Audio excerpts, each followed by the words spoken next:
My mind is a raging torrent, flooded with rivulets of thought, cascading into a waterfall of creative alternatives. Let the carnage begin. Welcome to What the Buck, your fan-based, fan-centric internet radio broadcast. Get ready to listen to OldSchool and D.Sanchez break it down for you as only lifelong fans can bring it. Check out the action at www.whatthebuck.net or check out the action with video at mooheadradio.com. And now your hosts, OldSchool and D.Sanchez. Where's your headset? It's alive!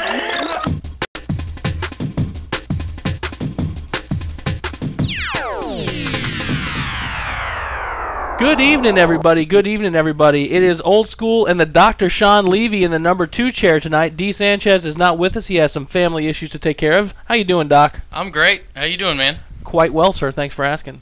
I don't know how good I am with you sitting that close to me, though, because you are a handsome-looking devil. No diss to D. Sanchez, who's a good-looking man in his own right, but I'm just saying. Ladies love the doctor. Anyway, our thoughts are to Dave's family. Hopefully Amanda and Mia will feel better. They got some headaches going tonight, and hopefully they're going to feel better this evening. And hopefully D's going to be able to actually call into the show. But in his absence, we will do the best that we can do to cover all of the things that he would normally cover and limp along in his absence. So, that being said, we want to thank everybody for joining the show. For those who are regulars, you know the spiel. For those who are not, I want to make sure we cover a couple of things. First and foremost, I want to thank all of the people who support us. And I go through this list every week, and I will continue to do that as long as we're fortunate enough to be able to talk to people on this show. The folks over at the Captain's Deck, who the doctor's over there chatting with in the chat room, if you want to join us in chat, we do have a chat room over at thecaptainsdeck.net. It's a flash chat, so there shouldn't be much of a problem with you joining. Go over there to thecaptainsdeck.net, and you'll see the doctor. We got a couple other folks in there. Buck32, as always, holding it down. Chain Link making an appearance. Dan Creek Chubb is in the house, which is nice to see you finally waking up today. Creepy Crawl, who was the gentleman who was kind enough to rock our WTB gear in Philly, if you recall. It was awesome. He's here for this. Spent, as always. TSZ Mike coming over from the Sports Zone. Who is kind enough to be an affiliate of ours as well. World of Hammy, who has got one of the coolest email names in the history of all internetdom. At least that's what Al Gore told me. And he was also kind enough to rock the WTB gear this week, as you saw in the newsletter, in Columbus. And he was smooth enough to go down and get a picture with the girlies. He did very well there. Yeah, the doctor recommends him. He's got some skills. That's good. And then last but not least, the WTB doctor is in the house. So again, if you want to join us in chat, we do have live messenger, but to be honest, it's kind of a pain in the ass to use that as well as the chat room over there. So definitely join us over the Captain's Deck. I want to thank the folks over at pewtercrew.com. Jimmy and all those guys over there do a great job. Some of the articles they've had lately have been phenomenal. And I know Buck32 holds it down regularly over there, the Pewter Crew as well. So make sure if you're at Pewter Crew, you get over there and tell other people about us. Blue Marlin Group, who's changing their name, but they still do our website. We thank them. Buckgear.com, Jeff Neal Fox. Those guys, obviously, chances are if you have Buccaneer paraphernalia in your house, it came from that store at Buccaneer Heaven as of late. Bucks and Bull Heaven now. So anyway, we want to thank those folks. The Sports Zone, we got some people apparently join us from the Sports Zone this week. But I only see TSZ Mike. So Spent and Mike, you better get your peoples on the horn.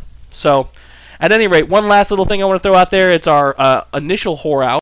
So this is whore out alpha. Okay. If you don't have your WTB gear, get out to the Cafe Press site. You guys know the link, but Are we gonna make it from Alpha to Omega tonight? We will make it to Alpha that many to Omega. whore outs? Absolutely. Nice. Anyway, it is off season, folks. It is dry when it comes to finding out news about the Bucks. So we are going to be all over the board like we were last week. Spent asked a question. And we do have Tino. That's right. Tino is going to join us tonight from the Sports Zone. Tino is a lifelong Saints fan, and apparently he has compiled a voluminous amount of statistics about how the Saints have owned us over history, and he wants to call in and chat about that some tonight. So we want to welcome him to the show at about 1:45 this evening. He's never sat down there in the Superdome and worn the bag over his head. I don't know if he's ever worn the bag, but we can't really make fun of people wearing bags because there were some idiots who did that here in Tampa, too. That's wrong. So, at any rate, we're looking forward to his call tonight, and maybe Sanchez is going to be able to call in. Who the hell knows? Maybe Crunk's going to call in. Memphis is going to be rocking it in the National Championship game tonight, and his boys sounded good. I haven't been able to actually watch the game. I was in the car. Ooh, they laid the hammer down. Yeah, but then again, I watched a 40-12 lead by Kansas over UNC. That's a hammer getting laid down. Yeah, so, that's true. At any rate, we got a lot of stuff to talk about, though not a lot of it's Bucks related, and we're going to do our best to do that. So I'm going to go into D. Sanchez's notes. Unless, Doc, you got anything you want to open up with? I'm not used to being in the number 2 chair. Let's go right into. I mean, you'd be throwing it to D. Sanchez now anyway, so let's get right into it. All right. Well, it wouldn't be a show if we weren't talking about Bengals being arrested. I mean, it's amazing. Every week. It is amazing that we cannot go one single week without one of these poor bastards getting arrested. You guys saw about Chris Henry. He got released. He now has a company. We got Quincy Wilson, a running back for the Bengals, also arrested. Also not the first time.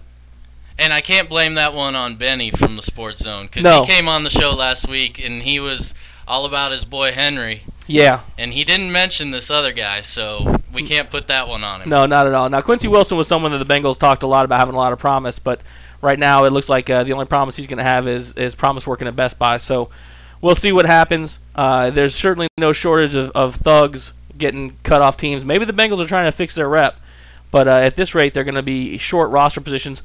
This is all part of the What the Buck Were They Thinking segment that D. Sanchez has made quite popular. And so we'll continue that theme with other Ohio teams. Moohead, if he's listening to the show, from Moohead Radio Network, our parent network, as it were, dropped a young man named Kenny Wright, defensive back from the Browns. I got to read this because it's funny. He was arrested after police said he led them on a quarter-mile foot chase that began in the parking lot of the police station. What? Where's the sound effect? What? Yeah, so apparently he decided he was going to run from him, and they found 1.875 ounces of marijuana in Wright's vehicle. Oh. So Wright faces up to 6 months in jail and a $2,000 fine on each charge. Come on. Yes, indeed. Oklahoma State wide receiver Adarius Bowman was arrested and charged with simple possession of marijuana as well. He was released after posting a $500 bond, declined to comment. His agent did not immediately return a message. He transferred from North Carolina after being dismissed following a citation for possession of marijuana. Go figure. Yeah, amazing. Now, on the upside, the Pittsburgh Steelers player, the linebacker James Harrison, who was in a lot of trouble recently because police say he hit his girlfriend at her home. Yeah. Those charges were dropped, but he did have to complete anger management. So whether it happened or not, we may never know. One humorous thing with regards to What the Buck Were They Thinking, for anyone who's a fan of The Longest Yard, Mike Vick is playing football again. Yes, I saw this. In the prison yard. So he's still getting his swerve on. Burt Reynolds. Burt Reynolds or Adam Sandler as of late. So Mike Vick is still going to be rocking it. They play flag style. Or what? What is it? What do you play in the prison league? You play don't get tackled from behind. Yeah. Is what you play. Don't get stabbed. Avoid the shank. Creepy calls it the dog pound. Nice. So yeah, apparently he's going to keep in shape, and he's been writing letters back and forth to Arthur Blank, which is obviously a tenuous relationship. Ouch! Look at TSC Mike. Yeah, he's probably no more accurate in prison than he was actually in the NFL, but who knows? But yeah, so it's interesting. At least he's keeping in shape. So when he does try and make a comeback as a running back, he will be in shape. And speaking of in shape, we had a couple of comments, and I believe it was G's actually who made his comment. Oh, interesting. Okay, it looks like Scott Reynolds is going to actually be on the show. Okay, very cool. Scott Reynolds from the Pewter Report is going to be able to be on the show as well tonight, so we're going to have to see what we can do about doing that. We've got Doc over in the chat room, and we're all discombobulated with the new setup here, so I actually do not have the capability to call out from Skype, interestingly enough, so that's going to be most unfortunate if we can't get Scott that message. So Spent, if you heard that, please let him know that. He's going to need to call into us. We don't have the ability to call out on the show currently. So, at any rate, Jamarcus Russell, who I made a joke about because a fat guy can make fun of other fat guys, it's just not conducive the other way around. Lane Kiffin says that there's no problem with his weight, and he has no problem in playing at 275. Really? 275 is fine. He's going to have him just...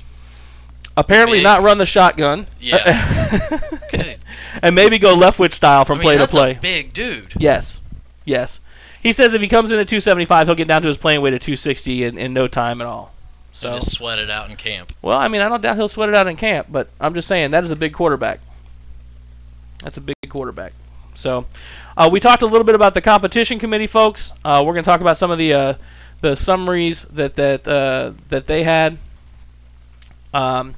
A couple of the things actually did get decided, unlike most of the things which got tabled. It's amazing. The owners get together at this swanky resort to have this big poobah meeting. Nothing done. And they decide, let's decide later. They were having too much fun.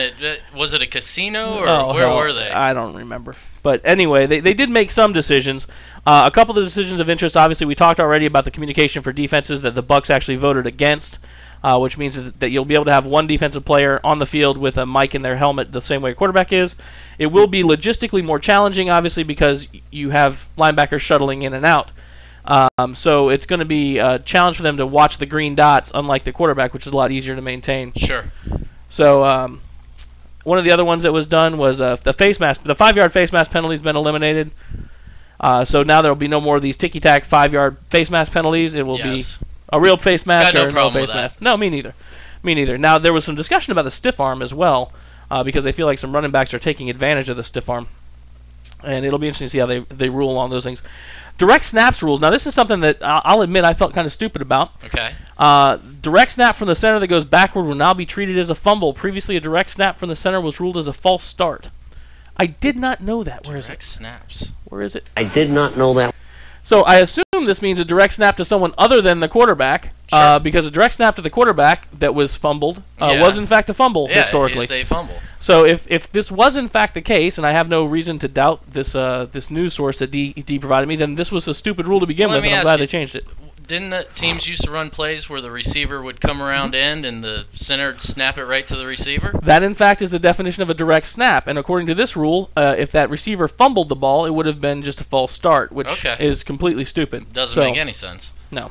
The coin toss rule has changed as well. Now, like in college, you can defer the decision to the second half. Now, Rusty, are you a Russ man? I don't know if he's listened to us live tonight or not. I haven't gotten any emails from him yet, which, by the way, I was negligent in my responsibilities at the top of the show, folks. I want to apologize. If you want to communicate with us during the show and you're not in the chat room over at thecaptainsdeck.net, please fire us a question at questions@whatthebuck.net. You can also call in, and this is what we're hoping that Scott will be able to do, at 813-964-7364, and we'll do our best to get you joined into the broadcast as well. So, at any rate, the coin toss rule that Rusty was asking about was, he thought, well, you could kick or receive. Okay. And if you decided to kick, you essentially were receiving in the second half, which was deferring to the second half. But the reality is that you were determining you were going to receive in the second half, whereas you may not want to. Now, I'm not quite sure why that would be a strategic advantage to decide I never want to receive, but maybe it is. Maybe from with the direction of the wind. I don't know. I don't get it. This is one of those areas where I may just be an idiot, guys, and that certainly is possible. So if you have a really good reason why this is an important rule change, please let us know, because I'm feeling pretty stupid. They did rule that field goals can be reviewed. We covered that before. The force out, they eliminated the force out decision on pass completions by the sidelines, which should make for an interesting play on the sidelines now. And the seating proposal was shelved, and the hair issue that has been championed by one Herm the Worm. Herm and his bitch assness, as D.Sanchez would say, Edwards, has been shelved, because clearly that was far too difficult to decide. And also they realized that the Players Union would tell them to go screw off if they made any changes. So, in other news from around the league, Pac-Man Jones is trying to clean up his image a little bit. He was seen passing out around 500 boxes of food and toiletries at World of Faith Ministries, a church in an impoverished area in the west side of Atlanta. Wow. He teamed up with Feed the Children. Yeah, we'll give. You know what? Give him a little cheers for I got to give him a little bit of claps here. That's good stuff, Pac-Man. I don't know that everyone thinks he's necessarily a bad dude. The shooting stuff was a little bit over the top, but I don't really have a big problem with all the stripper stuff. We talked about that already. Well, if he gets pulls in his house, I mean, hey. we said that's a public service already. Yes. Yes. Hold on. Where is it? Yes! So, one other thing, and I can't believe I skipped this at the beginning. Other players that are in the news, we didn't cover Golden Boy, and it's a shame. For those of you ladies out there who are familiar with one Matt Leinart, you may know that he got caught in the crosshairs of TMZ I'm glad and others. Those cameras didn't catch me. Oh, really? Wow. So here's our boy. That's my kind of party, man. Here's our boy Matt Leinart. Beer bong. He's got the hot tub. There ain't nothing wrong with that. What's interesting about this picture here, ladies and gentlemen, is this picture was run alongside a picture of Tom Brady with Giselle shopping. Okay. the interesting piece to this is they asked, who would you rather be? Tom Brady with Giselle, or Matt Leinart with these girls? 53% chose Brady. I'm in a hot tub with 4 chicks. This looks like a good time. I got alcohol. I got beer bongs. This looks like a good time is all I'm saying. I am very surprised by the general populace with regards to this vote. But anyway, Leinart did get nailed, and we just got word that Scott Reynolds from Pewter Report is in fact going to call in at 7:30, which is phenomenal. Yep, good stuff. It is good stuff, and I know that Crunk had worked really, really hard to get that lined up. We want to thank Crunk and thank Spent for jumping in and finishing the coordination. Yeah, thank you, Spent. Thank you very much. Now we're going to have to make sure we come up with some really good and interesting things to ask Scott, since this is a bit of a surprise. So we're going to look even less prepared than we normally would. But we'll conference Spent in. Yeah, she'll handle it for us. Spent, Don't you go worry. ahead and ask some questions of Scott. But anyway, so yeah, Matt Leinart got in a little bit of trouble there. The Cardinals are now obviously a little bit upset with it because this young single guy is out partying with young single women. Now, apparently one of the issues was that some of these young single women may not have been of age to drink. Oops. Ouch. Yeah, that one kind of hurts. Got to check IDs at the door. That one kind of hurts. You'd think he would have people that would handle that. Yeah, you would think he'd have security at the door. Because if I'm Matt Leinart, I have people. Yes. Yes. I mean, I want to have people. You have people, don't you, Doc? You seem like a guy who would have people. You got peoples? Excellent. Well, anyway, I want to make sure we covered the Matt Leinart thing because I had the humorous pictures of it. And I also want to make sure that I get a chance to cover the pictures of World of Hammy since he's showing up over in the chat room. We want to give him plenty of kudos. Definitely. This is our boy, World of Hammy, rocking the WTB gear live in Columbus. It's going to take a second for that picture to refresh a little bit, guys. You want to just get into it real quick? About the Storm game? Yeah. Yeah, and we're going to save you guys the problem. We're not going to play the Storm opener. I'm going to talk to the folks there and get the real music so it's a little bit less gay than the one that we play. We're going to jump into Storm coverage before Scott Reynolds comes on because then we can stay Bucks focused here. So we're going to turn it over to the doctor and cover the Storm. But this is our boy World of Hammy in Columbus. And this, creepy, is where our boy World of Hammy one-upped you. Yep, right here. That's the money shot. Because our boy went down and got a little bit of action with the cheerleaders, which is very nicely done. And we want to make sure that we give hats off to our boy World of Hammy. So thanks very much. Next away game, we're going to have to look at the schedule and see when we're away a game. But this is very, very cool, you guys rocking the gear at these away games. I got to tell you, it makes for an awesome email when I get those in. So with no further ado, I will hand it over to the doctor and let him take over the Storm. Down, though, without the REO. Dude, I can you don't have to. I'm just saying. It's See, now you done hurt my feelings. I'm just a little down. Well, don't be down, baby, because we can make it happen. There it is. There we go. I know, a lot of people tune in. It's not the good version. At least it is a version. A lot of people tune in just for this REO Speedwagon cut, though. I read that. Is that what it's all about? I read that on the board. Is that on the blog somewhere? Absolutely. Okay, I can't even handle it anymore. Okay, there we go. God, that's horrible. That's enough. Unfortunately, I'm down anyways because our boys went up to Columbus and fell to those guys 51-49 this weekend. Dropped our third road game in a row to start the season. Yeah, that's not ideal. Puts us at 2-3. Luckily, though, we did get those 3 road games out of the way fairly early, so we're going to be coming back home for a few games in a row, which is nice. Our guys fought hard. They went into the fourth quarter actually only down a field goal and took the lead, came down and had a chance to win the game with a minute to play. Our boy Brett Dietz, who had an awesome game, unfortunately got the loss, but came down, chance to win the game, minute to play, threw a ball into the end zone. It got tipped. Just a great play by the Columbus defensive back, and intercepted, effectively ended our chances to win that game. Well, and World of Hammy, you were at the game, so I'd be keenly interested in some of your feedback with regards to how this game went down. So if you got something, throw it over in the chat room, and I'm sure the doctor will make sure that he chimes in on your comments. But I was able to listen to some of this game on the radio. Sadly, Jack Harris wasn't able to make the broadcast because he missed his flight in Atlanta, which Jason Dixon was quick to point out and make fun of him about. Jack got stuck at the bar in the airport in Atlanta. I don't want to hear it. But yeah, I mean, when you listen to this game went back and forth, things were going quite well.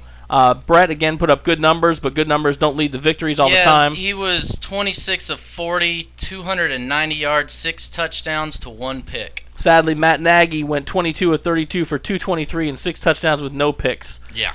Which kind of hurt us. Makes him Mo better this week. Big Tim got another sack for us. Tim McGill. We need to get Big Tim on the show because he's good people. He's great people. Yep. He's great people. Yeah, Hammy just brought up we had a onside kick chance with about 20 seconds left in the game. Mm-hmm. And apparently it was just the worst onside kick in the history of onside kicks. That was a center squib that got returned for a touchdown, right? And they picked it up, returned it for a touchdown, and we didn't even have a chance after that. Yeah, that's painful. So that's painful. So, I know we're force-feeding you guys this arena football stuff, and I know some of you have tried, and I know, Dan, you've tried. Sure. And McGill is number 8 creepy, and he is straight up house. He is an awesome lineman for us. Yeah. So, at any rate, arena football is a lot of fun, and I know it's hard to get used to because there's very little defense, and it can kind of grind on you a little bit if you're not seeing that defensive side. But if you get a chance, this week's game is going to be at home. Yes. Sean, why don't you lead into this week's game because we are going to be covering it. Yep, let me go ahead and pull that up here real quick. We've got a Sunday game against the Arizona Rattlers. A perennial powerhouse in arena football. 2 o'clock Sunday, and I'll make it even more fun for you. Come out and hang out with me because I'll be there. Look at the doctor throwing it out there. Holy cow. Come on out. We know the doc's going to be there. I'm pretty sure I'm going to be there, which clearly isn't nearly as important as the doctor being there. But we will be there covering the game, and you get a chance to catch a good game and also go down afterwards and meet some of the players after the game, which is where we're going to be. So 2 o'clock on Sunday. Yep, just an interesting side note. There has yet to be a team in the Arena League this year who comes off a bye week and wins a game. And Arizona just had their bye week this week. So that's looking pretty good for the Storm. I did not know that, as Johnny would say. Very nice. Very nice. Well, I know that the Predators had some preview or some highlights this week on ESPN as well. I don't know if any of you caught this, and it was a flashback to Bill Gramatica. Oh, no. I did see this. I got to give Chris the intern a little bit of shit because we don't have a video clip of this. Number 91, I don't even have his name, Doc. If you can get his name, it would be awesome. Let's see. The 91 who, wearing Greg White's old number too for the Predators. He was out trying to get the teams pumped up before the game, and he was bouncing up and down as players are prone to do. Oops, he blew his quad. Oh, bad too. No. He was down. The big man went down. Down goes Frazier. Yeah, he was definitely not feeling well. They still got the win, though, in overtime. They got the win in overtime, but it was quite humorous because it wasn't my quad. I'm sure if it was my quad, I wouldn't have been quite as entertained by the entire You're not laughing thing. about that. No, but, the reality of the situation is that it was very Bill Gramatica-esque and funny because it wasn't us. It's funny because it's true, as Homer would say. But arena football, a lot of action this week. I know that Spence doing a good job of keeping the arena football pick'em rocking. Yeah, Spence doing a great job with that. Which is very, very good. So, we're not out of this thing yet, obviously, folks. It's still a young season, and we've been very competitive in all of our games. There's no reason to think that we're not going to have a really solid chance coming into the back end of the season to make a bit of a run and right this ship. We've got a lot of home games coming up here, so I fully expect us to get this thing turned around. Yeah. Yeah, and Coach Markham doesn't do very well with failure. No. So my guess is it's going to be an ugly place to be right now if you're in the Storm huddle if things don't get turned around here pretty soon. Practice will be interesting this week. Yeah. So one more time, for those of you who are fortunate enough to be local, 2 o'clock on Sunday. If you have any questions about the game or whatever, give us a holler. They have a great offense, just the defense. So World of Hammy is chiming in here about... I think what he's saying is we just haven't generated many turnovers. Right. I mean, if you've watched the games I've seen, we've gotten great pass rush from Big Tim, especially. But we just haven't gotten any picks, any fumble, nothing. And we've had the last 2 games, the biggest plays in the game have been turnovers by our team. By our offense, yeah. Now, there's a question in here in the email. So we got guest 7428 and guest 681, who I'm not sure who they are. But the interesting piece here is it used to be the case that in arena football, the players went both ways. And please don't take that and run with it. There was actually only 2 substitutions allowed regularly, which was a quarterback and an offensive specialist. And then I think you had a set number of substitutions per half. I can't remember that number. They did change to free substitution this year, which has made for an interesting twist in the Arena Football League. So we have more real offensive linemen, more real defensive linemen. And so you do have more of a traditional roster. Now the difference is they still only have a 20-person active roster. So you can't have just a bunch of hosses and pack out your lineup. You've got to have guys that can go both ways. So you've got guys like Tim McGill and Marcus Owen, who goes by Snowball, that do have to play both directions. But there is some situational substitution that goes on in arena football now. So the twist is, with regards to defense in arena football, they made another rule change this year, which we talked about, which is that the jack linebacker, one of the linebackers, can actually go side to side in defense, and it has led to some more turnovers. So we are seeing a little bit more defense. The Storm is notorious for having good goal line defense, which they did demonstrate against Columbus and have demonstrated throughout the year. They get a decent pass rush. What we haven't been able to do is shut down these wide receivers and get turnovers. The other team's big play receivers are having field days against us. Yep.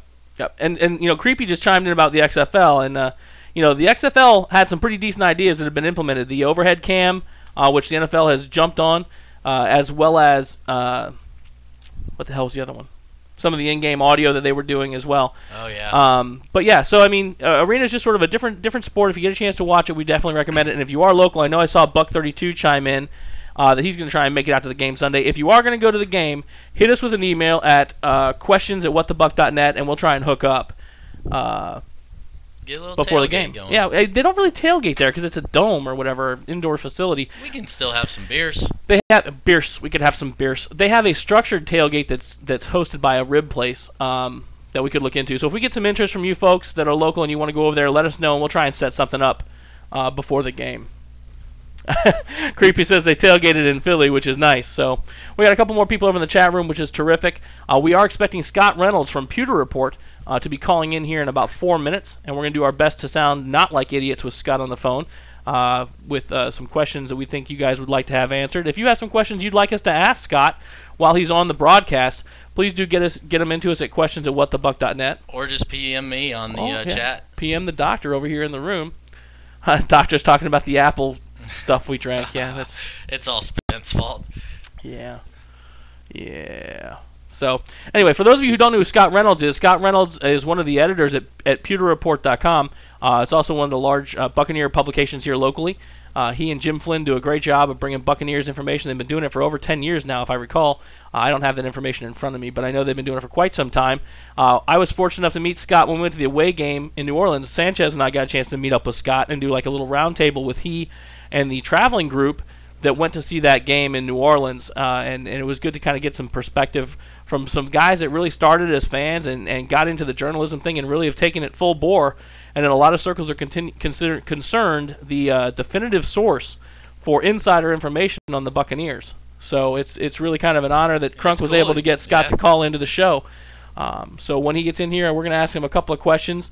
And Crunk joined. I just saw Crunk over in the chat room. Crunk, hey, we want to make sure we thank you for lining this up and for helping finalize it too. So hopefully that's going to be the case. Is Penny in the chat room too?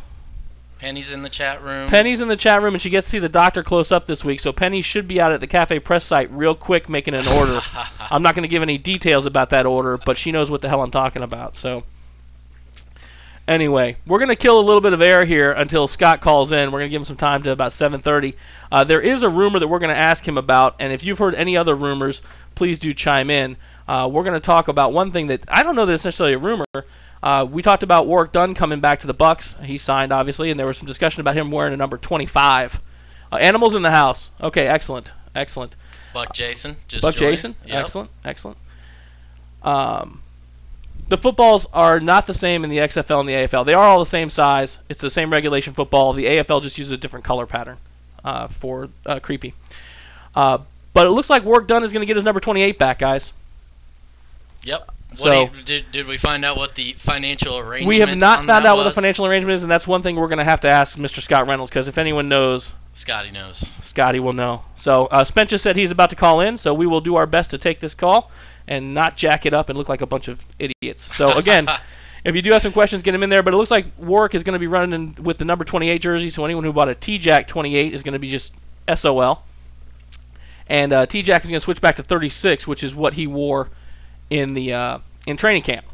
So we shall see here with regards to the jerseys. That thing always gets jockeyed around until opening week. So I think Doctor's looking at the Rep Your Squad right now.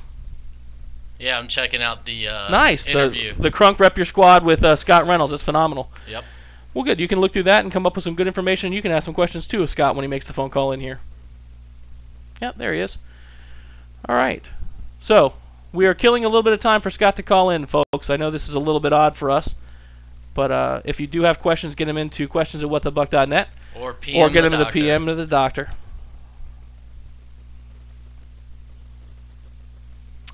Here we go. We got a call coming in here. We're going to do our best. Hello, welcome to What the Buck. Who do we have on the line? This is Scott Reynolds from PewterReport.com. How are you? I'm doing quite well, Scott. How are you doing tonight? Doing pretty good. Excellent, excellent. Thanks so much for calling into the show, man. I don't know if you remember or not, we had the opportunity to meet in New Orleans this year. Yes, we did.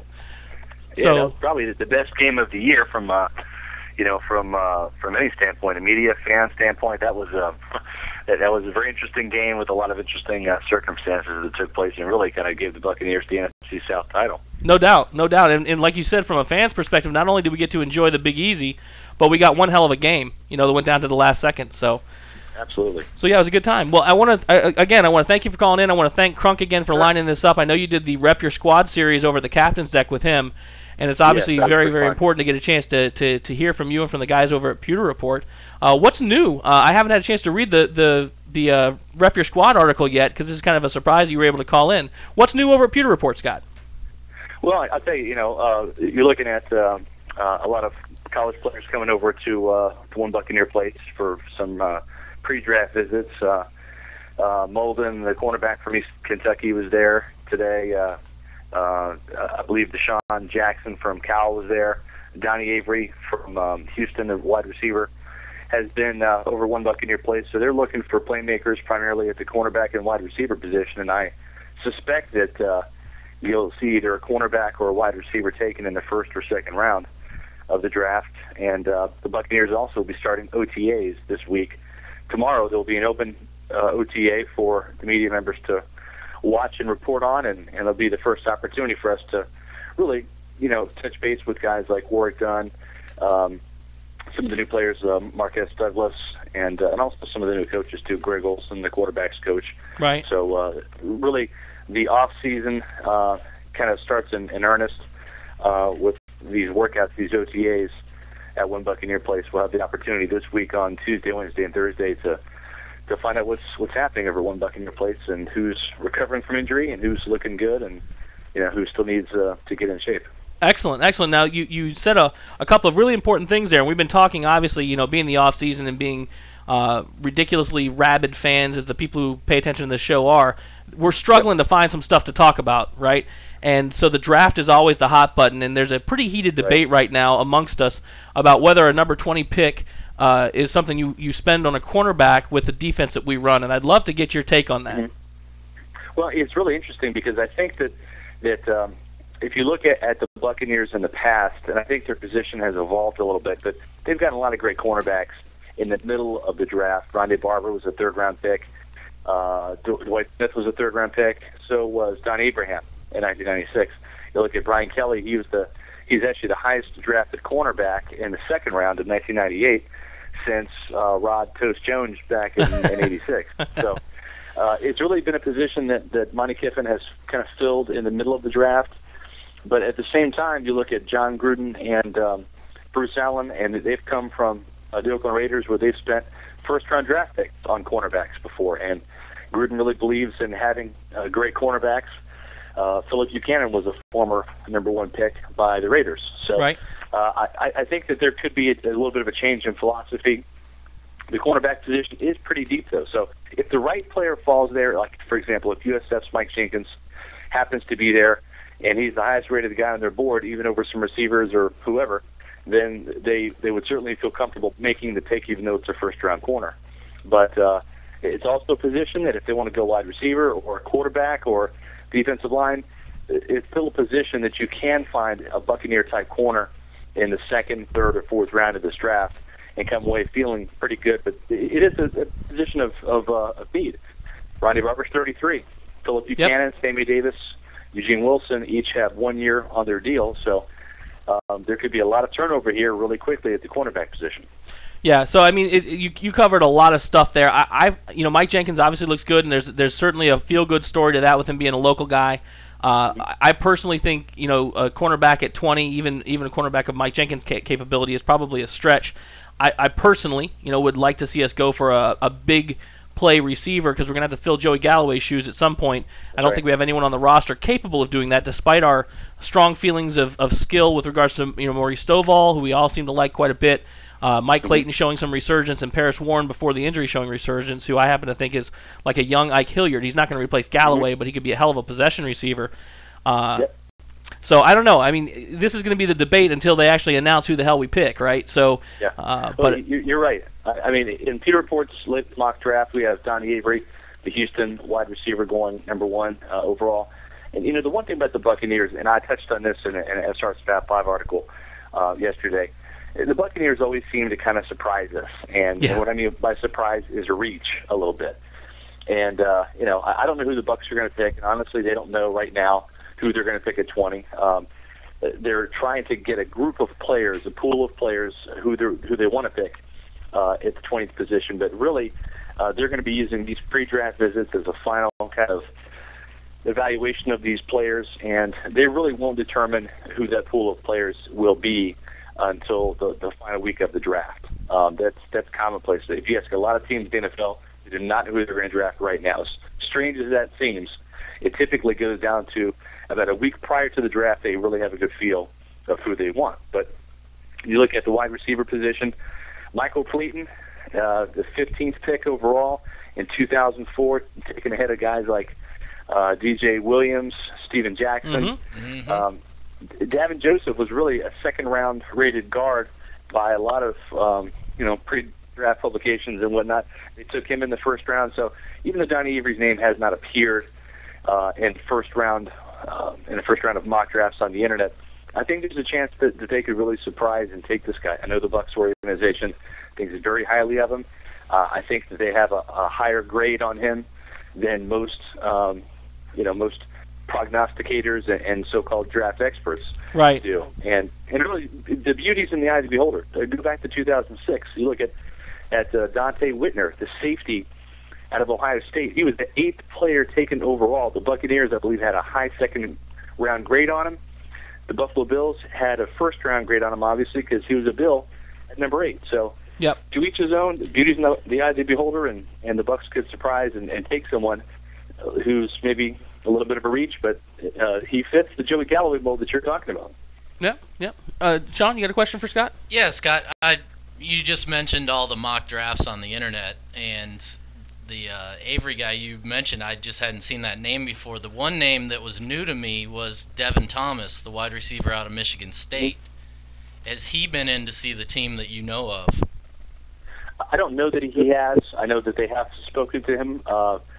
I believe, at the Pro Day at Michigan State, they had some discussions with him. He's a player that they do like. The problem with Devin Thomas is he's kind of a one-year wonder. He came in after a very good junior season, and he really only has 1 year's worth of body of work to look at. Sure. If you go back and look at the Buccaneers in the first round, they like to take guys that have that body of work. They want a guy that has a lot of film they can look at. Well, yeah, exactly, and because your first round pick kind of determines the fate of that draft class, and you have to hit on your first round pick because you're paying them the most money, and you're also passing up a lot of good players to take him at number 20 overall. Right. So I think that's the big hang up with him is not that he's not going to be a good player, but he really has 1 year's worth of work. It was that junior year, and he had a good year. There's no doubt about it. He's got the physical tools, but if you look at someone like James Hardy from Indiana, who is also on the radar screen, this is a guy who has produced 10 touchdowns at least in 3 consecutive years, playing with a quarterback who, for all intents and purposes, is a poor man's Antoine Randall. Right. Had to adjust to a lot of bad passes, and playing, in the Big Ten, which is not a slouch conference by any means, and also not having any receiver opposite him to draw any type of safeties away from him. And you look at James Hardy as well, and again, that's a guy in the Gruden mold, 6'5", 218 pounds, who has some pretty good wheels, faster than Maurice Stovall. And yep, 4.49, 40. I did. I just brought up his measurables. Very impressive. Yeah, but here's a guy that has a body of work that the Bucs will look at, their scouting department will look at, and he also went up against Tracy Porter, who's a damn good cornerback that'll be drafted high in the second round every single day in practice. So those are some variables that you look at too when you talk to scouts, and that's the thing at Michigan State with Devin Thomas is it's a bit of a projection, it's a reach. He might be a very good player, but you only have a small amount of tape to look at to make your evaluation. So we're going to shift gears a little bit, Scott, off of draft momentarily, and I want to ask you a question. There's a rumor that popped out this morning on the radio, and if anyone knows anything about this, it's probably going to be you. Obviously, Chris Sims has been a topic of conversation, well, since he signed with the Bucs, and obviously it's been even more kind of top of mind as of lately with him sitting out the off-season workouts. There was a rumor I heard this morning about the Dolphins having interest in him, and we just heard one from one of our listeners about him being in New York City. Have you heard anything about Chris?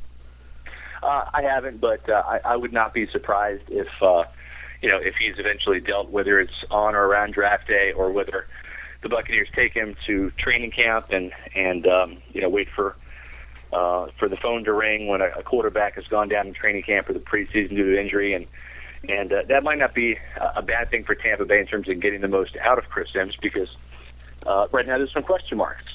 Sure. He didn't throw a pass really in the preseason last year, and I think that there's an opportunity for him to go there and get a little bit of playing time, at least a couple snaps in some preseason games, to show that he can throw the football with velocity and accuracy and be a competent NFL quarterback. And so I think Bruce Allen's a patient guy, and I think he'll end up trading Chris Sims, whether it's in April or whether it's in August. I think Chris Sims' days are numbered in Tampa Bay. I know John Gruden has turned the page on Chris Sims, and they like what they have in Luke McCown. They're still looking for the quarterback position because they know they need to get that next player that can groom behind Jeff Garcia, and whether that's Luke or someone that's not on a roster yet, that's what they're looking for. One player that's conspicuously absent from your response around the quarterback position is Bruce Gradkowski, who was in some people's mind, and including mine. I mean, he showed some intangibles, and certainly John seemed to have some attraction to him for some of the things he brought to the game. He definitely took some steps back last year. What are your feelings about Gradkowski coming into this training camp? Well, I think that Bruce is a player that is probably a third-string quarterback in the NFL. I think he's kind of a Tim Rattay type quarterback, where I think if he can hang on in the NFL and stick around for a while, he might be a guy that can maybe elevate to a number 2 quarterback position. I don't think he has the accuracy and the arm strength downfield to really be a contender for a starting role. Mm-hmm. The thing with Bruce is that Redskins game was damning for him. Right.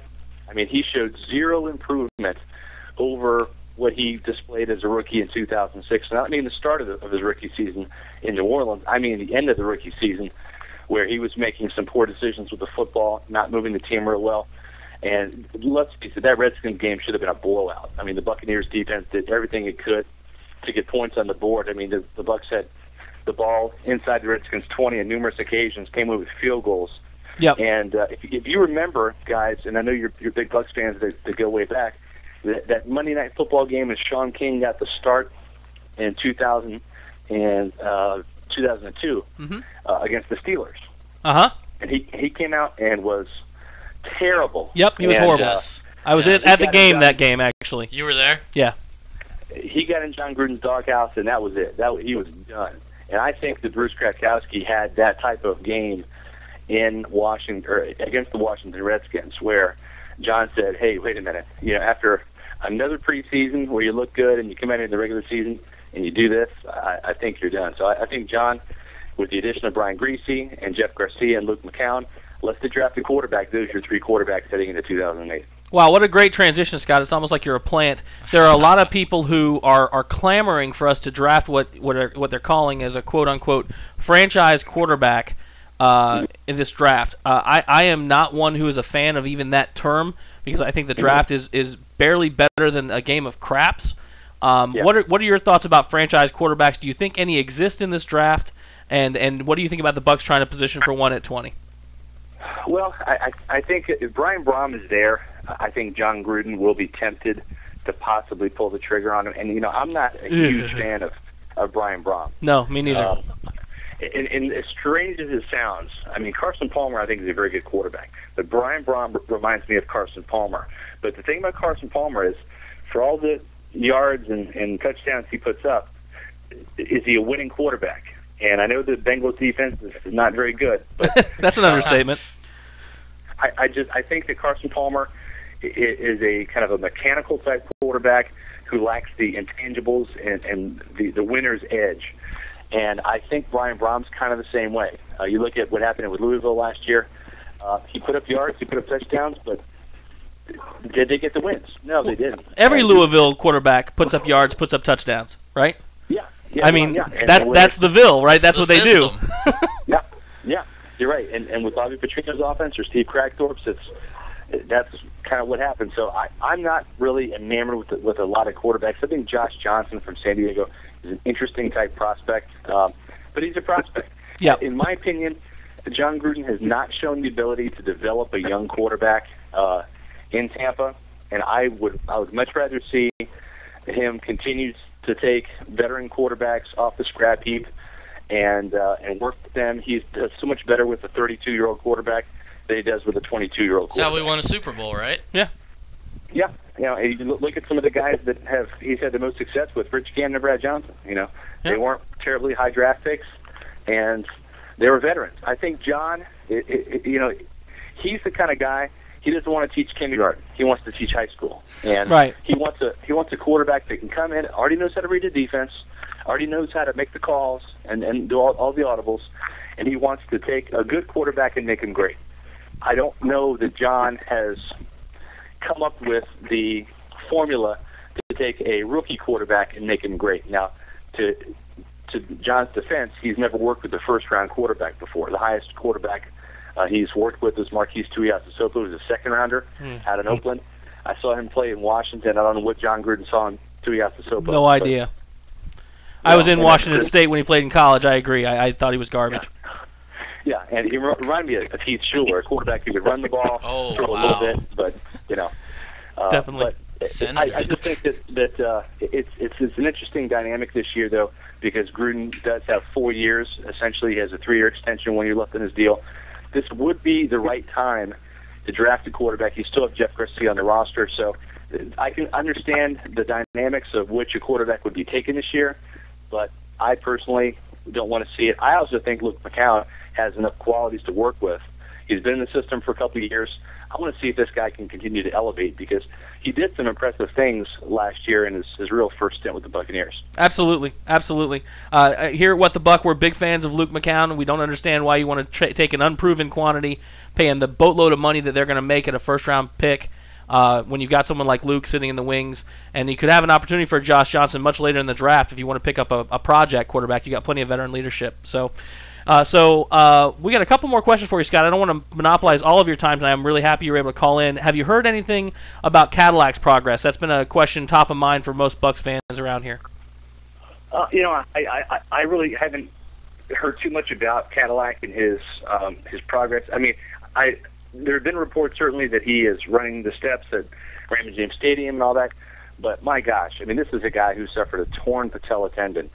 If you're the Buccaneers, you have Warwick Dunn, Ernest Graham, and Michael Bennett. Yep. To me, that's your 3 running backs right there. Why on earth would you even consider having this kid come back too soon? Because I think that it's not just the ability to run and take the field. It's the ability to make cuts at full speed. Yep. And not just that, but the ability to be Cadillac Williams. You're not a big guy. You're not a big tackle breaker as it is. Your game is predicated on quickness and speed. That's going to be a mental hurdle that Cadillac is going to take some time to get over. I think he's going to start the season on PUP, and if I'm Bruce Allen and John Gruden, I put him on IR again this year and redshirt him essentially. Yep. And roll with the 3 guys I have with Warwick Dunn and Ernest Graham and Michael Bennett. And also you can draft it back this year too, as your insurance policy in case Cadillac never becomes Cadillac Williams again, in case he becomes a Pinto instead of a Cadillac. So, I just think that's the best course of action for not only Cadillac but also for the franchise. Right. Why subject this guy to to a tackle or to or what if he's physically okay, mentally he dances a little bit, doesn't really want to test the knee and ends up with a 2-yard average this year? Then what does that do for his confidence heading into next year? Let this kid come back mentally and physically 100% in 2009. Totally agree. Absolutely. Our final question for you this evening, Scott. We heard today, or we saw on the roster breakdown on Buccaneers.com, that Work Done is not on number 25. He's gone back to 28, and they've bumped T-Jack to 36. Are you aware of the financial transaction that occurred a la Bruce Gradkowski and his new Rolex? We're probably going to find that out tomorrow. At least we're going to ask. Okay. Sometimes those players don't want to have that information come out. Especially the guy that has to pay. Yeah. He doesn't want to look like a fool for having to pay that much. But Work Done's a good guy. It might have been a thing too where Wortzenard Jackson might have been just persuaded by Derek Brooks. Yeah, sure, a veteran respect. You got to remember, Brooks and Dunn went to Florida State, and they got the Seminole connection. Those guys are tight. And are you going to tell Derek Brooks no when he asks you to do something for his good buddy Work Done? That is Mr. Derek Brooks, and if I played defense with him, I'd pretty much do anything he asked. Sir. It is. It's Mr. Derek Brooks. He's also known as the Godfather at one Buccaneer place. So, if he asks you something, you cannot refuse. So. I like that. So, Scott, I want to give you a chance here at the end. If there's anything you want to talk about Pewter Report, we've got you up on the tag here, being from PewterReport.com. Is there anything you want to tell our listeners about Pewter Report before we let you get back to your family? Well, I tell you, I think everybody knows that Pewter Report. We go really deep into the inside information and try to uncover the nuggets for the diehards that they're not going to find elsewhere. But one thing I do want to really talk about here, and I appreciate you guys having me on, is the Pewter petition. It's something that is really important to us. You can write a story about how the Bucs deserve a Ring of Honor, or how the Bucs deserve a Hall of Fame, or so-and-so's jersey should be retired. You can put a poll up on your website saying, well, which Buccaneers would you like to see in the Hall of Fame? But all that really does, it's just trivial business. What we wanted to do is we wanted to have a situation where we had an actual petition, where we had people basically have an electronic signature, and they can go on our website and sign the Pewter petition. And what we plan on doing is taking all those names. We have about 1,000 people that have already done this, and we've just now gotten started. We're going to continue this campaign all through football season in January of next year. We're going to turn that list into the Buccaneers organization, to the Glazers, and say, hey, here's 10,000 Buccaneer fans or 20,000 Buccaneer fans that want this Ring of Honor, that want people like Leroy Selman and Derek Brooks' names to be in the stadium for public recognition and to pay tribute to these Buccaneer legends. So I just to go to Green Bay and cover the Buccaneer-Packer game several years ago, and I went through the Packers Hall of Fame, and it just kind of hit me. It's like, back in the day, the Buccaneers, they were the laughing stock. They had a couple of good years around 79, 81, and all that. But this is a new era. Tony Dungy has ushered in a new era of Buccaneer football. They became winners in the late 90s and into the 2000s, and Gruden helped take this team to a Super Bowl. And they've had some NFC South division titles ever since. And it's time that some of these players, like the Warren Sapps and the John Lynches and the Mike Allstats, that help bring this franchise to respectability, get recognized, and not just with statues at one Buccaneer place that Buccaneer fans can't see, but in the stadium at Raymond James Stadium, where all Buccaneer fans can pay tribute to these Buccaneer legends. So I'm asking, Buccaneer fans out there to spread the word about the Pewter petition. We have a story on our website, PewterReport.com. You can click on one of our Pewter petition banners. They're the pewter-colored banners that say something like, does Dungy deserve to be in the Ring of Honor? Should Lynch's jersey be retired? Click on one of those banners. It takes you to the Pewter petition. We ask the people basically fill out the information.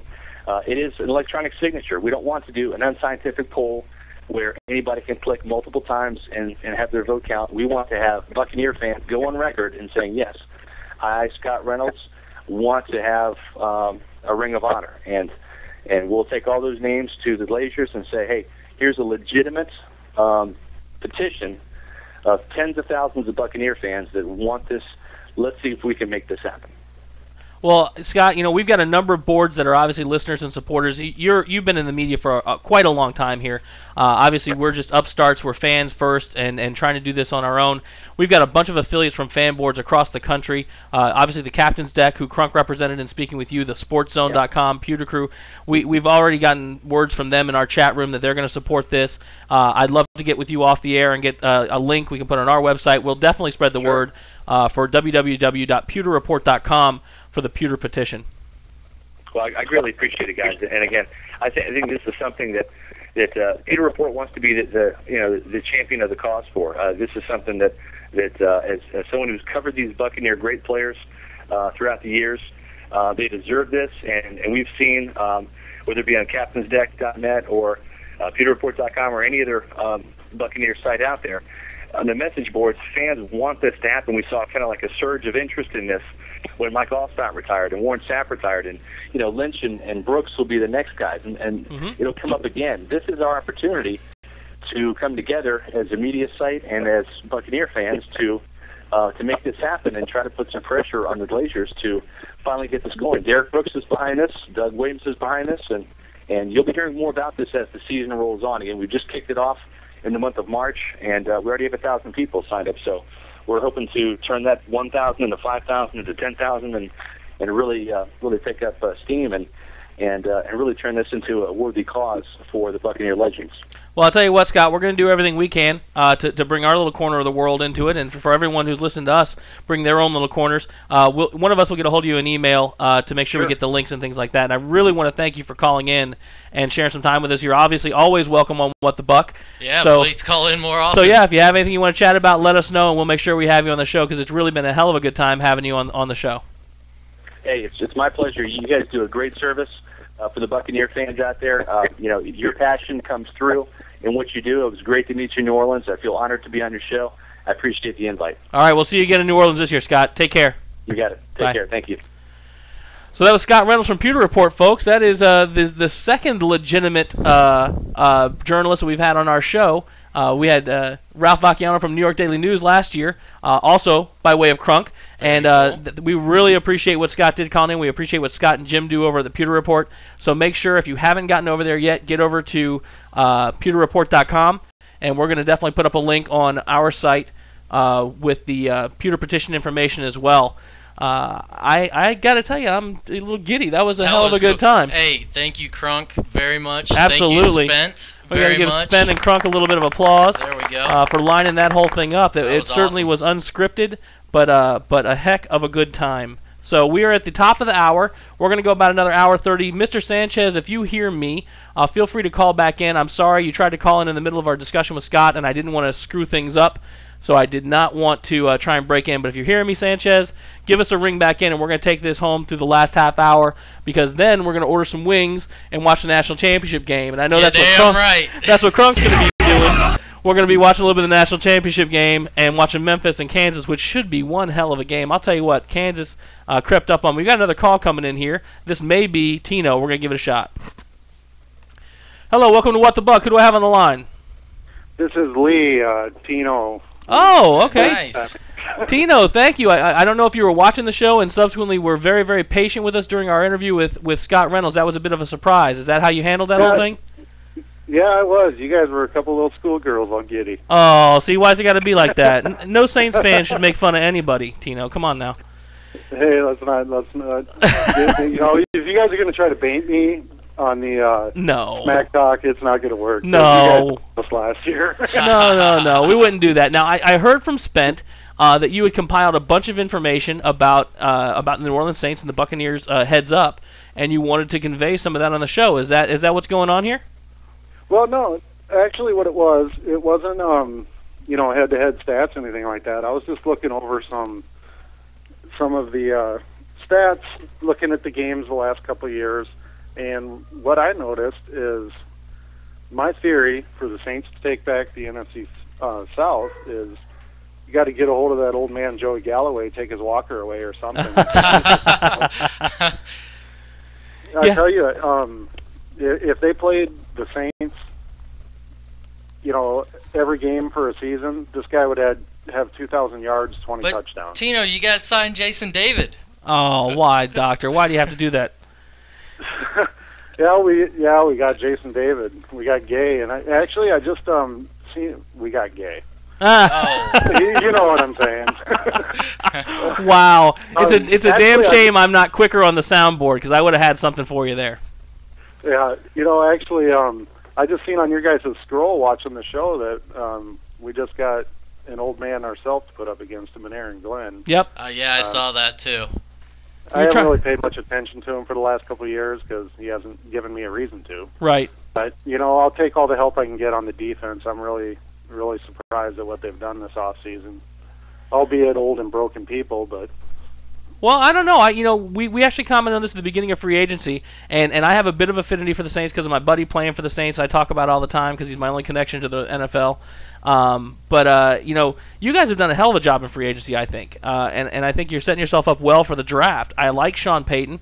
I think he got a little bit out over his skis after his big success year before last. I think he thought himself out of some wins last year. You got a good squad. You got a hell of a lot of support from your fan base. So, as much as I have to hate you guys because we play you twice a year, if that wasn't the case, you wouldn't be one of the teams like the Patriots, who I hate. Certainly not for the same reasons. No, not at all. Everything. Hey, I want to join in Dave Sanchez, our co-host here, so give me a second, Tino. All right. Hello, Mr. Sanchez. Are you on the line? What's going on, sir? D. Sanchez is on the line. We're also on the line with Tino from New Orleans, and we're talking a little bit about the Saints and the Bucks, Mr. Sanchez. Wonderful. Let me not interrupt. All right. So you sit there quietly and let Tino chat here. His comment was that if the Saints played us every game of the year, Joey Galloway would go for 2,000 plus yards because he seems to eat the Saints up. And that's a very interesting observation because I'll tell you what, last year he did a hell of a job on you, and even with a backup quarterback thrown to him. So, right. Tino, what are you seeing this year coming in with Deuce McAllister as a Saints fan? Obviously, you've got Deuce and you got Reggie, and there's all the noise around Reggie. But as a fellow fan, I'm not scared of Reggie, right? I'm scared of Deuce. Oh yeah.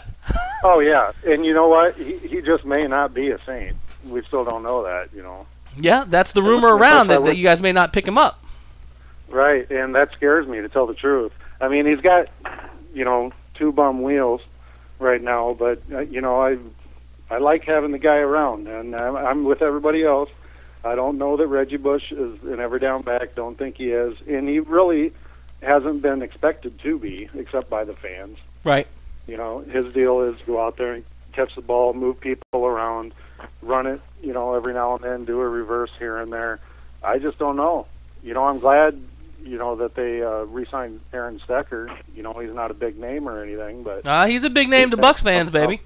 Oh, yeah, I know. I remember him being there. I was happy when they got him. Yeah, I was not. He's a heck of a special teams player, He's a great special teams guy. He's another guy like Pittman, without, the off-field issues, where he'll do anything that the coaches ask him to do, and he'll do it at the maximum effort level he can put out, which is awesome. As a coach, you can't ask for more than that. Yeah, I was happy to see him keep him. Yeah. And picking on the linebackers, and I said old and broken and whatnot, Dan Morgan. If they can play, I'm happy. And Jonathan Vilma will be a monster in the 4-3 if they, if he can stay healthy. I think Vilma's a great pickup for that very reason. The fact that he's going back into a system that he's shown, the ability to perform in with the 4-3. I think that Morgan is done. I think he and Trent Green should go and forget things together, which is sad because he's a hell of a player in his prime, but I think his days are over. But then again, what the hell do I know? Because Drew Brees came out of nowhere with a busted shoulder. No one thought he could throw the ball again, and then he went through for 43 trillion yards.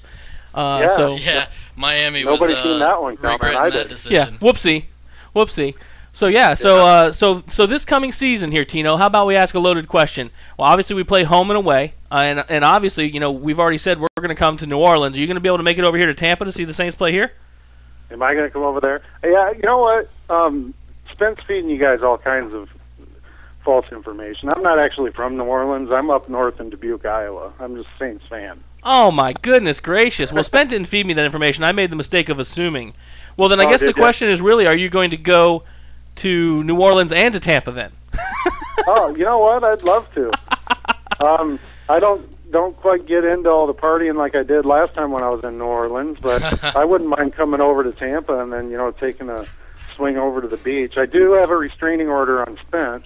Well, that's not the first one. That's not the first one, so that's fine. Well, hey, listen, Tino, I really appreciate you calling in. Do you have any other topics on the Saints you want to get into?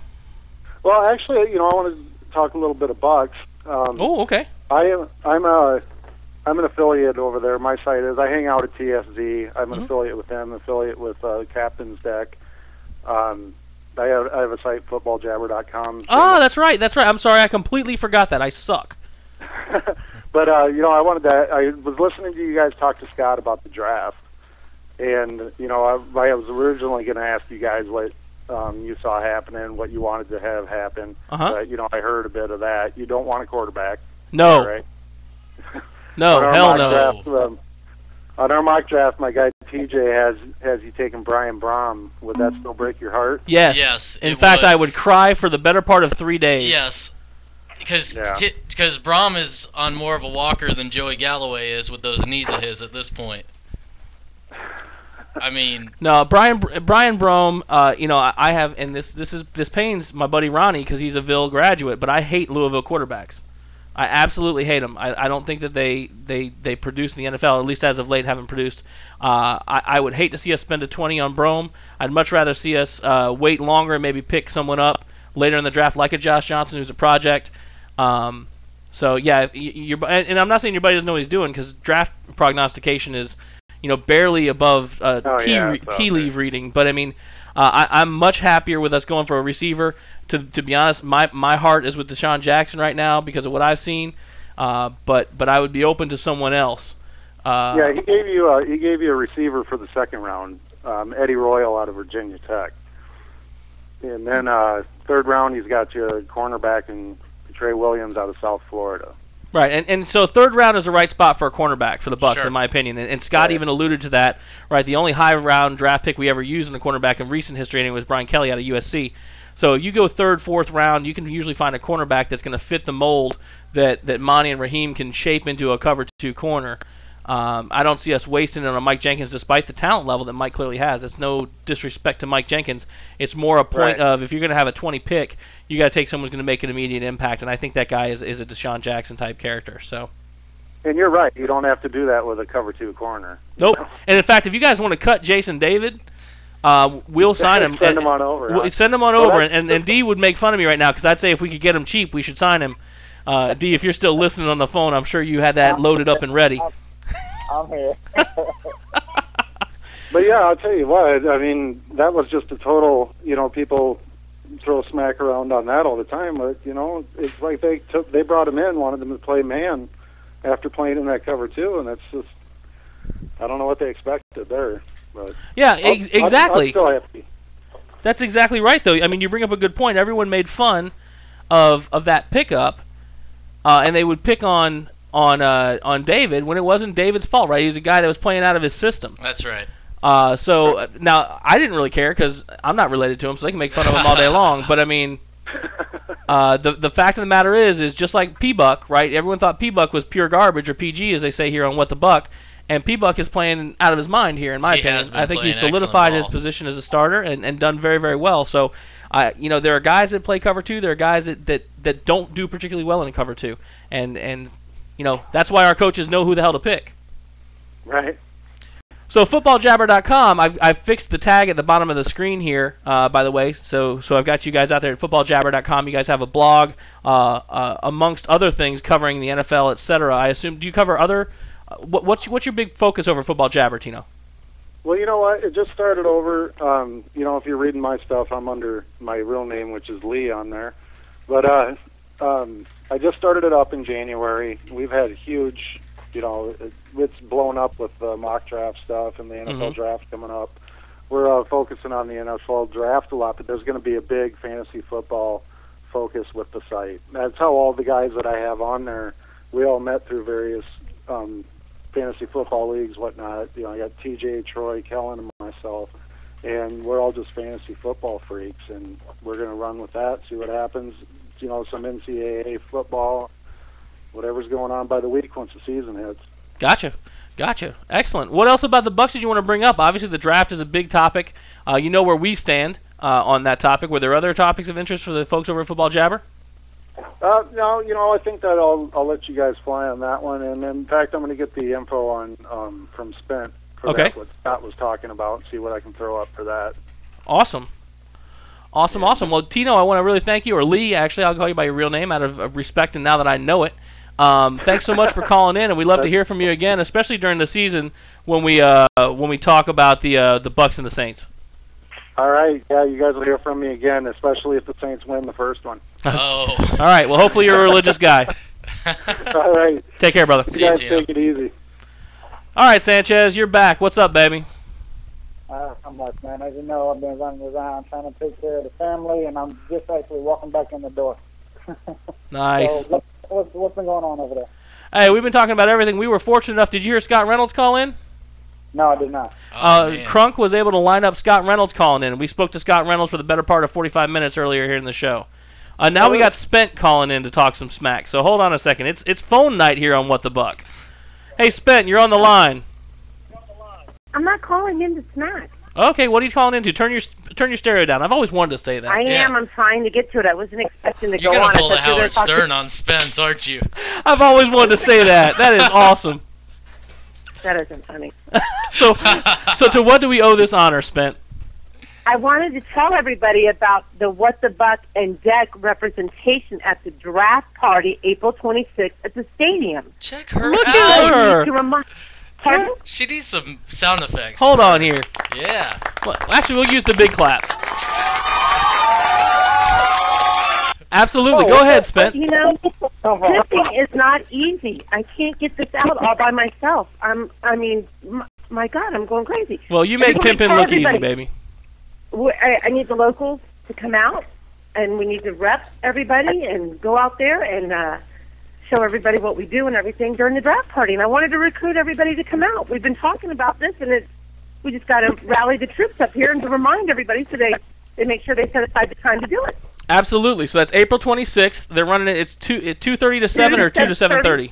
Okay, 2 to 7:30. On the West Club at the stadium, we have a thread running at the deck, of course, that goes for you and I both. Mm-hmm. And we want to get everybody out there and we want to organize this and see what we're going to do about it. If we're going to meet beforehand, if we're going to tailgate a little beforehand, or what we're going to do. So I just wanted to remind everybody of a little get-together. Well, that is terrific. I'm glad you did that since I was, all discombobulated with everything else that was going on. But one of the things I've got to call into the Bucks, Mr. Capolino is supposed to call me back to let us know whether we're going to be able to have our access to the wireless network and bring our laptops in, because, yes, we are, in fact, that gay. But we're definitely going to be representing the deck and What the Buck and trying to talk about the Bucks there rather than doing our own show. Hopefully, like you and I discussed, hopefully it's wireless and we can cover it, be it the chat room or however we'll be doing it. So those that are outside of the area, Creepy and Shane and Hammy and all the wonderful people that we have that are outside the area, hopefully we'll be covering it, like we do, What the Buck and Deck style. I understand that the doctor won't be with us. Yeah, well, he can defend himself for that shit. I'm not going to help him. Right. You gotta, anyway, and it's a relations wedding. I gotta go. Oh, it's family. Okay. Anyway, that's all I wanted to call in for. I wasn't calling in to attack anybody or anything. I wasn't even going to call. Well, we never know when you call in, Spent. You attack G's so rabidly. Everyone was afraid the chat room was shaking over there. So. No, it's not true. I got a little nervous personally. Well, I know. Well, women make you nervous, though, Doc. Doc, I'm going to hurt you. I can just tell you. Well, thanks for calling in and reminding us. We got the tag at the bottom here. Draft party at Raymond James, April 26th in the West Club.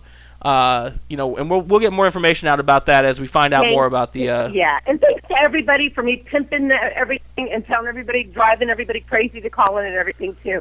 I think everybody's had a great time and everything. And once again, great show, guys. Scott was wonderful. Yeah, absolutely. Scott was very awesome. Yeah, great show, guys. So Thanks, I'll Ben. talk to you later. All right, bye. Bye. All right, Sanchez, you're back on the phone by yourself again, baby. all good, man. I know I'm not important. You guys just run the show without me anyway. I mean, I'm just. Ouch! That is not true. I'm just a little peon. I'm just a little peon that you guys allow to sit next to you guys. We wanted us some wussies. We would have named them Dr. Quinn and Medicine Woman, okay? That's what I got to say to you, baby. I got a wussy for you, big boy. We covered a bunch of the news you sent over. D.Sanchez had put together a ton of news that he normally would cover from news around the league. We covered, I think, some of the hot topics, but then we had a lot of call-ins, so we weren't able to cover every piece of it. Hey, Sanchez, Crunk wanted me to let you know real quick that he won the Pick'em game. Aw, damn. Hey, that's all good, man. That's all good. I got to give Crunk his respect. I got to give him his due. You know, congratulations to him. You know, Pick'em Memphis, obviously, they're going to be playing tonight a little bit later for the national championship. And as I stated before, I'm not a North Carolina fan, but that's who I thought was going to go and take it all the way. So, and so did a lot of other people, so that was not a bad pick. Hey, and truth be told, baby, I don't know if you got a chance to watch the whole game, but UNC got flat out coached. They did. Roy Williams looked like a punk, and him trying to pull that Phil Jackson crap and not call a timeout when you're getting run out of the damn building 40-12. That's ridiculous. Bye-bye. That's nuts. Game over. I got you. But hey, as far as Crunk goes, man, congrats. You won it. Now I'm sure he's gonna be sitting there, probably having a couple drinks, you know, watching the game. So I hope he has a good time. And you know, I got to root for Crunk in a way, but in a way, just to make the game interesting, it's like I want to root for Kansas. Right. I hear you. Well, I think it's going to be a good game, and that's what's important. I was really impressed with what Kansas did. I think they played a hell of a game, and I think Coach Self did a good job with those boys, just like Crunk just said over in the chat room. But we all know what Memphis brings to the table, so I think it's going to be a lot of fun. A lot of fun. I heard something on the radio earlier that I found real interesting. I was talking about Rose and how Rose doesn't eat. Like what he eats is like Starburst, gummy bears, Twizzlers, like all kinds of junk food. And I wonder if he seems like he's all like go all the time just because of the fact that he's all he's on a sugar high. Seriously. They were saying after the game on Saturday night, their coach, you know, tried to fix him a plate of pasta because he was the only one that wasn't eating, and his coach went and fixed him a plate of pasta, and he kind of just pushed it to the side and didn't even eat it. And then kind of funny how the next day, all of a sudden, you know, it's media day and whatever, and all of a sudden he's got a stomachache and he can't be there. So. Well, whatever he's doing, it seems to be working. Seriously. I'll tell you that. Hey, D, did you hear about the Patriots suing one of their fans? No, I did not. Okay, so I gotta cover this story because I found this right before the show, and since I hate the Patriots with the burning intensity of a million suns, any chance I get to make fun of that organization, I'm gonna take. And so here's the headline: Pat's playing hardball with former ticket holder. In a piece of litigation that somehow has escaped the attention of the national media, the New England Patriots have sued a former season ticket holder, apparently for $67,500. For how much? $67,500. What? Yeah, exactly. So he apparently was a club season ticket member. The tickets were $37.50 per year per seat, and apparently in the contract there was a 10-year contract that if you dumped early, you owed them liquidation damages. Right? So they took him to court, and the lower court said, okay, well, he has to lose his deposit, which was $7,500, and they owed him another $6,000, so $13,000. That wasn't enough for the Patriots. I heard he refused the videotape from the stands. That wasn't enough for the Patriots, who have now appealed to go to the higher court to get him to pay the difference. Unbelievable. So the funny part is they have the right to resell those tickets, right? So if you need more information about why to hate the Patriots, just go to whatthebuck.net. We'll put some shit up there because this is a horrific franchise. I used to think they were the model for a modern-day franchise, but with every breaking news story... They're good at personnel decision, picking which players to bring in, which players to let go, but in terms of ethical... it's just freaking amazing to me that you could do that and feel justified in what you're doing. Yeah, so it's just amazing. Anyway, that was my beat up on the Patriots thing. D, did you hear anything else on the news you want to cover? Now, the one thing about the Patriots, I'm sure you probably already covered this about the preseason game that we're playing them at home. Did you mention that? No, I did not. You didn't? What are you, man? I thought that you were all right without me. It seems No, like we're slacking without Dude, you. we're slacking. We're struggling. We We're need flipping you. paper around. Everything, man. Jesus. Anyway, the preseason schedule was announced, and we're playing the same team that we played last year. Mm-hmm. We got Jacksonville, not in this order, but we got Jacksonville, Miami, New England, And Houston again. Right. And once again, we will play the Patriots at home. And as you know, my future sister-in-law is a big Patriots fan, so I cannot wait to go to this game once again with her.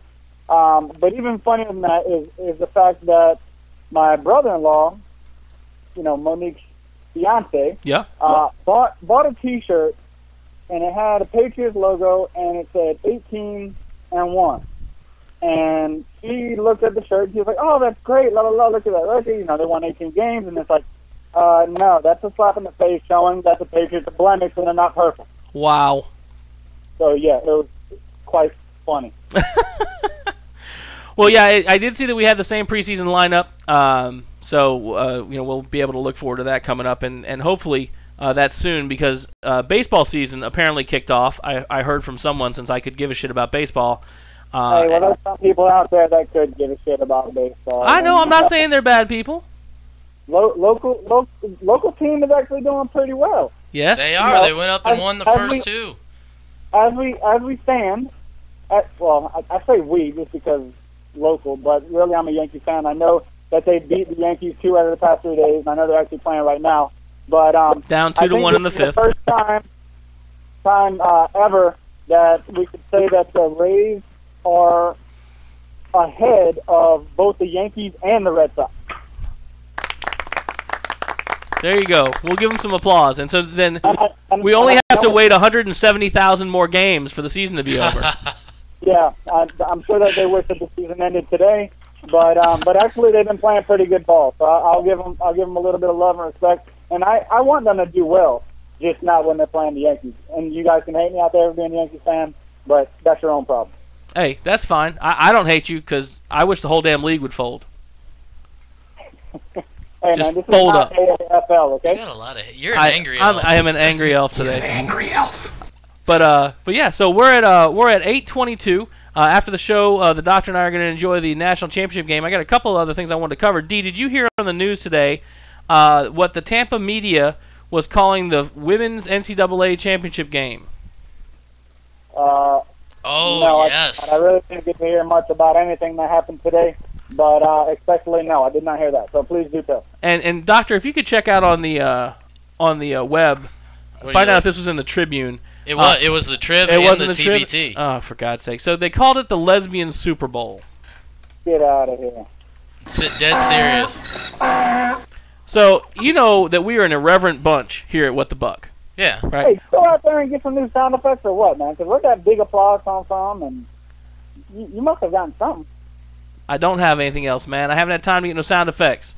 Why you gotta hate on me? All right. Well, We'll get some new sound effects. Right now, I'm going to use Jackass, because that's a good one. So yeah, the Tampa Bay Times, or the Tampa Tribune, and the Tampa Bay Times, anyway, called it the Lesbian Super Bowl. As an ex-basketball coach, I actually have quite an affinity for female basketball, because generally speaking, they play better basketball than most men, fundamentally anyway. And their sexual orientation is of no interest. And I remember Michelle Marciniak from Tennessee, and a number of other great women basketball players who I'm pretty sure aren't lesbians, and not that it even matters. I think the whole thing is ridiculous, and the fact that they could put that in a major publication, I think, is not only insulting, but it's embarrassing for the community, especially with all the money they bring in to the community. It's just I was amazed. And Naughty Girl actually reminded me of it. She's here on chat, not in the chat room, because apparently she's scared to go into the real chat room. But anyway, I just couldn't believe it. So if you are a subscriber to the Tampa Tribune, please let them know that that's a crock of horse shit, and that you're not going to take it. So unbelievable. Yeah, I couldn't believe it either, man. I couldn't believe it. So There's 25,000 people in town for that event alone, and they go and do that. It's just again, I rarely am I without words, as anyone who listens to this show, can attest. Yeah. And I was literally without words when I heard that and then saw it. I just couldn't believe it. So anyway, and Crunk wanted me to tell Naughty Girl to man up and get over to the chat room at thecaptainsdeck.net. So, and she doesn't know how to get there. Go to thecaptainsdeck.net and click on the chat link. Buck Jason, that's true. At least Don Imus is not around this year to comment on the... Yeah. It's just amazing what you can and can't comment on, and all of them are equally offensive in a lot of ways, right? Yeah. It's just ridiculous that we pick and choose what offensive crap the we'll allow to editor go of on. that page let that go on. Yep. So anyway, that was my last little bit of news here for tonight's broadcast. We got about 5 minutes left in the show. I'm going to check the email box. D, you got some stuff you want to talk about, or you want me to just check the email box?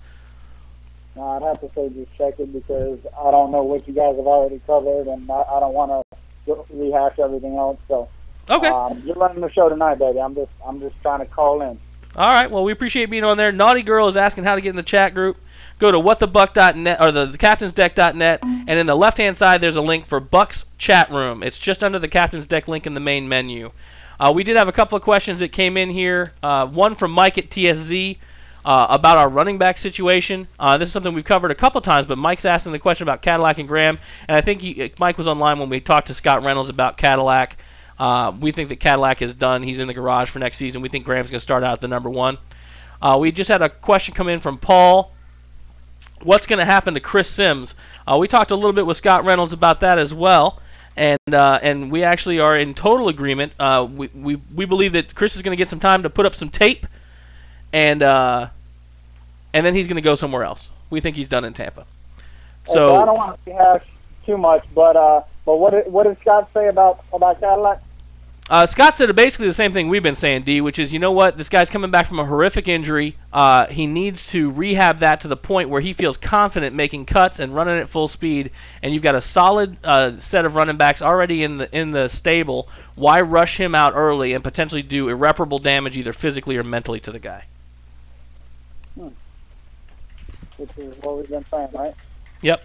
So it's nice to hear every once in a while that we totally agree with local media. Wow.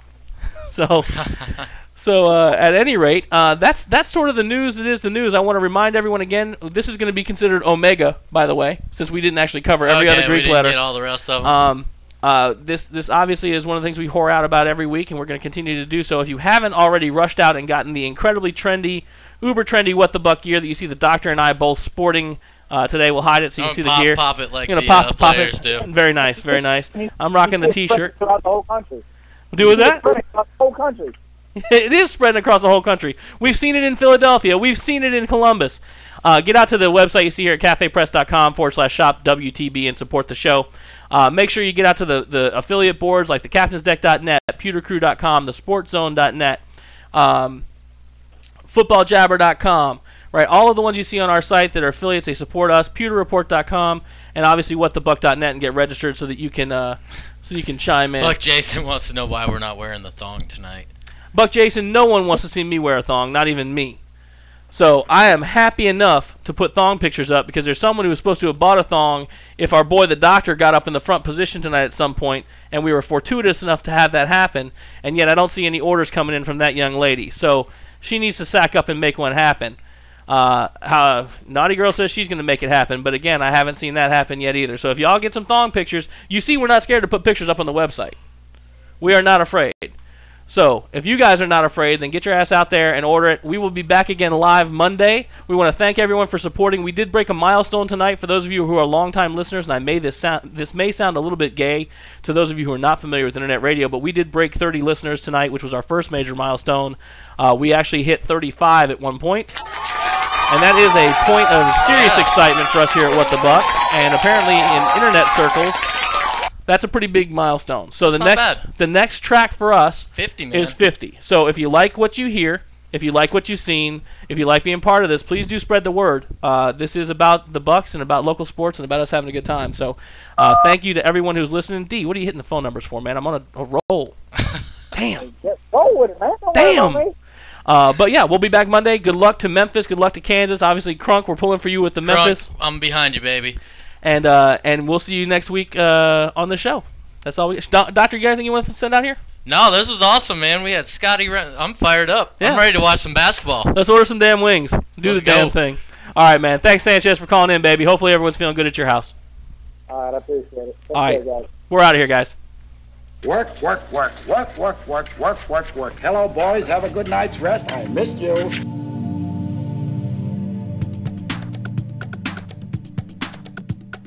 Thanks for listening to What the Buck, brought to you live by whatthebuck.net and the Moohead Radio Network. Make sure you register at www.whatthebuck.net to receive announcements about the show and Buccaneer news in general. Until next time, keep those questions coming to questions@whatthebuck.net, and most of all, keep supporting our Buccaneers.